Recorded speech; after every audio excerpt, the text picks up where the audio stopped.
Le triomphe de la fatalité a repoussé les frontières de notre réalité et permis au pouvoir de la terrible Perpetua d'asseoir son règne sur toute chose au sein du multivers.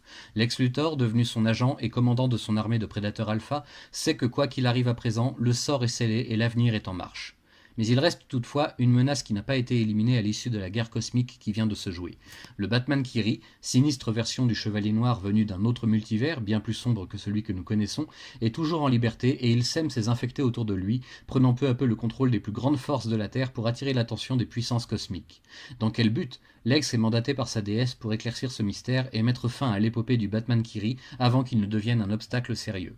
Sur Terre, Luthor va devoir jouer selon de nouvelles règles. En effet, les pouvoirs tout neufs dont il dispose ne fonctionnent pas sur les héros infectés par la matière noire. Il lui faudra donc l'aide inattendue d'une personnalité malfaisante à la hauteur de toutes les espérances. Le Joker entre en jeu. Avec son appui, Lex parvient à mettre en échec temporairement les héros infectés, mais il lui manque encore la clé de l'énigme, la dernière pièce d'un puzzle aux dimensions inquiétantes. Pour se la procurer, il va falloir se décider à plonger dans l'esprit le plus retors de la planète, celui du Joker lui-même, afin de mieux comprendre sa folie et la source du pouvoir du Batman Kiri. Et la destination vaudra largement le voyage à travers le monde loufoque intérieur du clown. À présent, l'heure est à la confrontation finale entre les deux plus grands prédateurs de cet univers. Apex Lex d'un côté, apparemment seul, comptant sur ses pouvoirs et sa technologie, le Batman Kiri de l'autre, entouré des plus grands héros restants de la Terre, tous soumis à sa volonté. Le choc des titans va avoir lieu, mais Lex réserve une surprise de taille à son adversaire. Quitte à faire la guerre contre des héros corrompus, autant s'y lancer avec une armée de super-vilains. Beaucoup répondent à l'appel et font face devant le hall de justice. Le combat qui s'ensuit verra l'emprise du Batman Kiri sur ses alliés s'affaiblir, jusqu'à les perdre totalement et se retrouver de nouveau seul contre tous. Lex, victorieux, emmène alors son adversaire qu'il pense briser sur le vaisseau Divinité, siège du pouvoir de Perpetua, afin que la déesse se débarrasse pour de bon de l'incursion du multivers noir.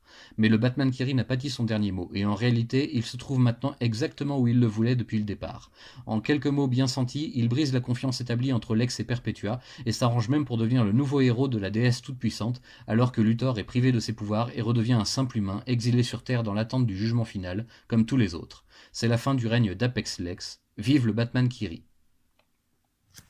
On retiendra de cette conclusion à Justice League Doom Noir que son auteur, James Tynion IV, sait parfaitement comment prendre la relève derrière Scott Snyder. La barque est rondement menée d'une main sûre et les différents artistes travaillant sur la partie graphique de l'œuvre sont tous au taquet pour nous offrir du grand et bon spectacle jusqu'au bout. Pour ma part, je me souviendrai surtout de la partie se déroulant dans l'esprit malade et tortueux du Joker, où l'être de raison qu'est Lex Luthor se confronte à la vraie folie dans une ambiance des plus chaotiques, où chacun rivalise d'ingéniosité et de subterfuge, les dessinateurs s'en donnant à cœur joie pour notre plus grand plaisir. Oui, décidément, les temps à venir paraissent de plus en plus sombres à mesure que l'on progresse dans la lecture des événements de l'univers d'ici. Les plus grands héros de la Terre sont en exil forcé, ayant disparu des radars, et le mal à l'état brut fait maintenant main basse sur le multivers, sans rencontrer de résistance. Le triomphe de la fatalité va de pair avec celui de la folie. Mais peut-être subsiste-t-il malgré tout un espoir quelque part, dans une petite poche de réalité encore inexplorée. La suite et fin de cette gigantesque épopée dans les pages de Death Metal.